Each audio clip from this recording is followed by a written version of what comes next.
Olá, tudo bem? Aqui é o Escudeiro trazendo para vocês mais uma vez um vídeo do meu curso, do meu estudo de Java, tá? Estou estudando para ser Dev Java e hoje nós estamos aqui com um projetinho que eu fiz utilizando Design Patterns, utilizando o Design Chain of Responsibility, tá? Qual que é a ideia desse Design Pattern Chain of Responsibility? É como se fosse uma cadeia de responsabilidade. Como assim? Eu estou até simulando aqui o Help Desk, o suporte de uma empresa de TI, baseado aqui no suporte da empresa onde eu trabalho. Para quem não conhece, eu trabalho na empresa Softplan. E qual que é a ideia? Eu tenho um chamado, esse chamado ele entra a princípio no time de suporte do próprio cliente. Coisas mais simples eles resolvem por lá, normalmente questão de usuário, coisas assim. E quando não é coisa de usuário, realmente é algo relacionado ao sistema, escalona para o time do suporte da nossa empresa. Caindo lá, eu tenho o N1, o N2, o Team Dev, e esses três têm a sua responsabilidade.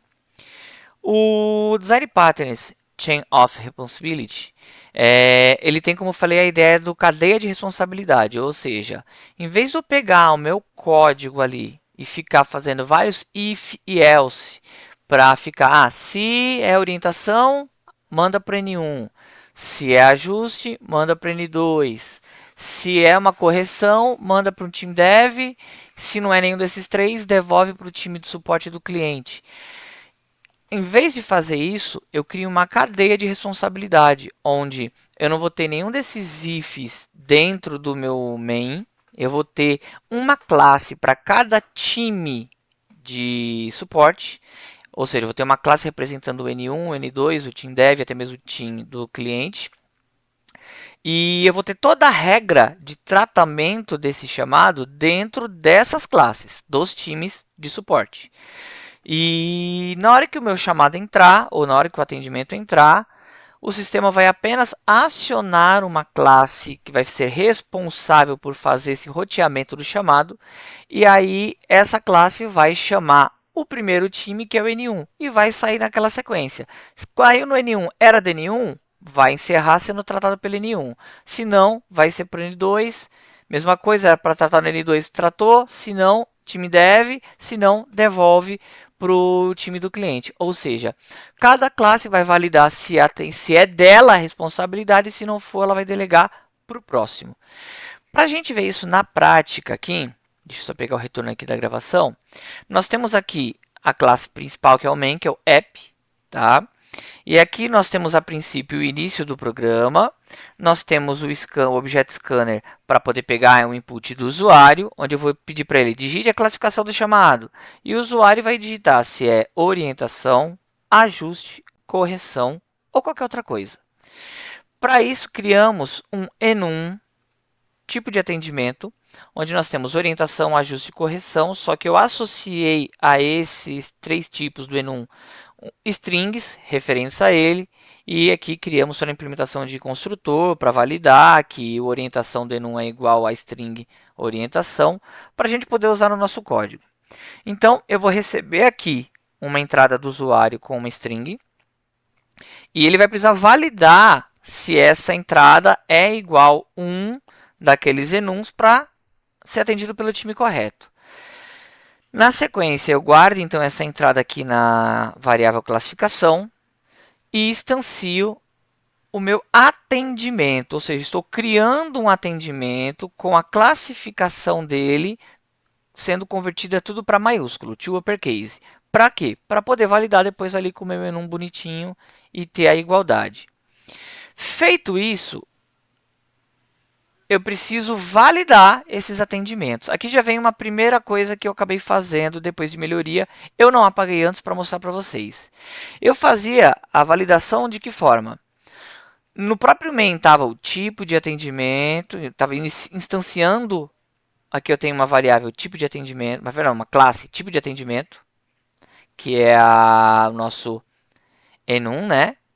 E eu instanciava ela com o valor null e depois eu fazia ifs e elses. Ou seja, se o atendimento, a classificação lá daqui do meu atendimento, meu get tipo de atendimento, que é o que eu digitei. Se o meu input for igual à orientação, atribui ali a minha instanciação do tipo de atendimento, o enum orientação. Se for ajuste, atribui ajuste. Se for correção, atribui correção. Se não for nenhum dos três, atribui null, ou seja, mantém o null. Só que ficar isso aqui, eu estava com 1, 2, 3, 4, 5, 6, 7, 8, 9, 10, 11 linhas, sendo que ainda ficava poluído, não ficava um código legal. Então, eu extraí isso aqui e substituí por apenas essas duas linhas. De que forma? Eu criei uma outra classe chamada valida atendimento e aquela lógica eu mandei para dentro dela. Essa classe valida atendimento, ela não tem nenhum atributo e ela tem apenas um método, que é o valida tipo de atendimento, que recebe uma string tipo atendimento, ou seja, aquele atendimento que eu instanciei pegando o input do usuário e transformando para tudo maiúsculo, é o que vem aqui para o valida atendimento, no método valida atendimento. Dentro dele ele faz as validações e me retorna um objeto do tipo de atendimento, que é o que eu preciso para seguir com a minha brincadeira. Então, com isso eu eliminei todas essas linhas. Vou tirar essas linhas daqui. Não preciso mais delas. E agora o meu sistema ele fica assim. O meu main, né? Eu inicio o scanner, pego o input do usuário, guardo em classificação. Instancio o meu chamado, o meu atendimento, atribuindo classificação todo maiúsculo para ele. E aí eu começo. Instancio o validador ali do atendimento e depois uso, instancio o validador de atendimento, beleza.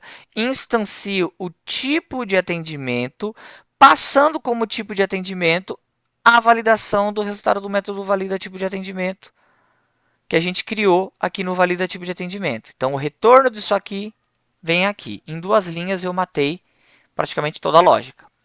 Aí eu só estou dando aqui um salt para mostrar o tipo de atendimento e instancio o meu roteador de chamado. Eu tenho uma classe roteador de chamado que basicamente o que ela faz, e aqui vem o design pattern chain of responsibility, que o que ele está fazendo?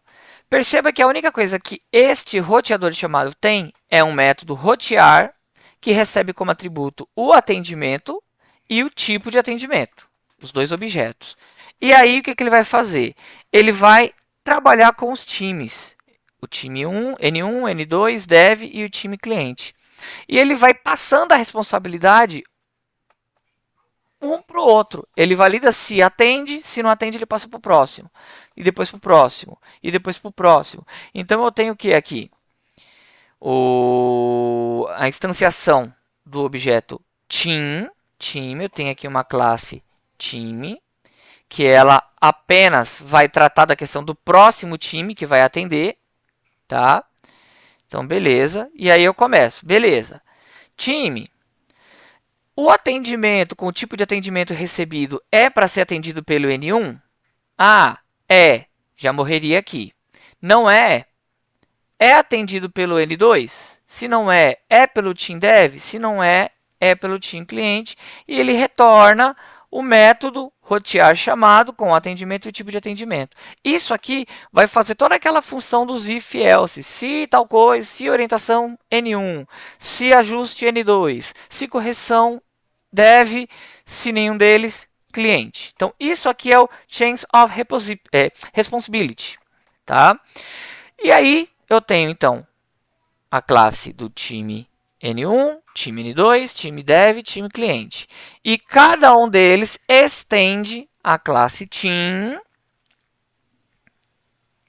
com o seu construtor para chamar o próximo, next team, e tendo que implementar o método abstrato rotear chamado, passando como parâmetro o objeto atendimento, o objeto tipo atendimento, que isso aqui vai passar para os outros sempre, né?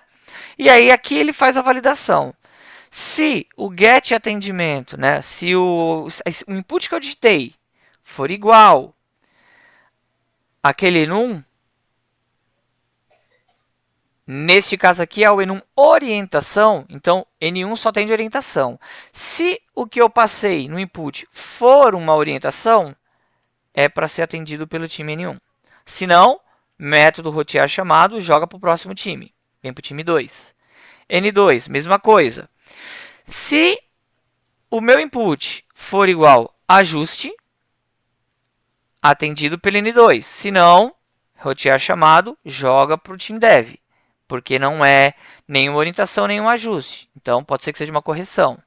Se o meu input for uma correção, é igual em correção, é tratado pelo time dev. Se não, roteio chamado, ou seja, não é orientação, não é ajuste, não é correção, não é tratado pelo nosso suporte. Então, ele vai para o time do cliente e retorna para o time de suporte do cliente, com uma string chamado devolvido ao suporte cliente. Tá? Eu sei que esse vídeo está ficando um pouquinho mais longo, mas é para explicar para vocês como funciona esse design pattern Chain of Responsibility, tá? E mostrar a implementação do meu projeto. Tá? Vamos então testar, né? Acho que o que vocês querem ver é a gente testar isso aqui na prática. Então, o meu main ficou bem enxuto, porque toda a regra de negócio está nas outras classes. E vamos executar então aqui o app. Não importa se eu vou digitar maiúsculo ou minúsculo, lembra que ele vai fazer um to uppercase, então ele vai converter para maiúsculo, isso é legal. Tem outras validações que eu poderia fazer, não fiz ainda, mas não tem problema, tá? E vamos lá. Então, eu vou reexecutar aqui. Então, olha lá, sistema de abertura de chamados e de classificação do seu chamado. Eu vou colocar orientação. Orientação é para ser atendido pelo N1. Então, já para naquela primeira validação. Tipo de atendimento, orientação, status do atendimento. Chamado atendido pelo N1 via orientação ao usuário, fim do programa. Beleza, esse primeiro chamado que entrou foi atendido pelo N1. Agora, eu vou colocar ajuste. E ele tem que ser atendido pelo N2. Ele tem que passar pelo N1, não ser do N1. E aí, o que ele vai fazer? Ele vai cair aqui. Como é que é falso, ele vai chamar esse método jogando para o próximo. Quem é o próximo? É o N2. Então, vamos lá. Vou vir aqui, ajuste. Tipo de atendimento, ajuste. Status do atendimento, chamado atendido pelo time N2 via ajuste pontual em banco de dados. Ok, funcionou de novo. Então, a orientação é atendido pelo N1, ajuste, passa pelo N1, roteia para o N2, N2 atende e encerra o chamado. Beleza. E agora, vamos fazer o correção. Correção, vamos lembrar o que vai acontecer. Vai cair aqui no N1, não é uma orientação, vai chamar o método rotear chamado, passando para o próximo time, vai cair no N2, não é um ajuste, vai chamar o método rotear chamado, passando para o próximo time, vai cair no time dev, é uma correção, vai ser encerrado, retornando essa string que foi atendido pelo time dev. Então, vamos reexecutar. Correção. Tipo de atendimento, correção, status do atendimento, chamado atendido pelo time dev via defect com atualização do sistema. Ok? Então, os três times funcionando. Só falta a gente validar o quê? Se não for orientação, não é N1. Se não for ajuste, não é N2. Se não for correção, não é time dev. Então, obrigatoriamente, tem que ir para o time do cliente. Ele vai passar aqui do N1, não é, vai rotear para o N2, não é, vai rotear para o time dev, não é, vai rotear para o time cliente e vai encerrar com chamado devolvido ao suporte do cliente. Vamos lá? Então, vamos começar a fazer toda a sequência de novo. Ó. Orientação. Orientação foi atendido pelo N1. Encerrou o chamado. Ajuste. Ajuste foi atendido pelo N2 via ajuste pontual em banco de dados. Correção tem que ser time dev. Correção, chamada atendida pelo time dev via defect com atualização do sistema. E agora eu vou digitar qualquer coisa. Por exemplo, urgente. Não temos urgente. Ou é orientação, ou ajuste, ou correção. Então, urgente, chamado devolvido para o suporte do cliente. Como se eu digitasse qualquer outra coisa aqui, se eu digitar null, se eu digitar errado, qualquer coisa que não esteja previsto dentro da nossa regra de negócio, chamado devolvido ao suporte do cliente. Beleza? Então, esse aqui é o meu projetinho em Java, usando orientação a objeto, herança, encapsulamento, usando design patterns, nesse caso, o Chain of Responsibility, tá? Espero que vocês tenham gostado. E aqui eu continuo com os meus estudos, buscando uma oportunidade como desenvolvedor Java, beleza? Até mais, e é isso aí.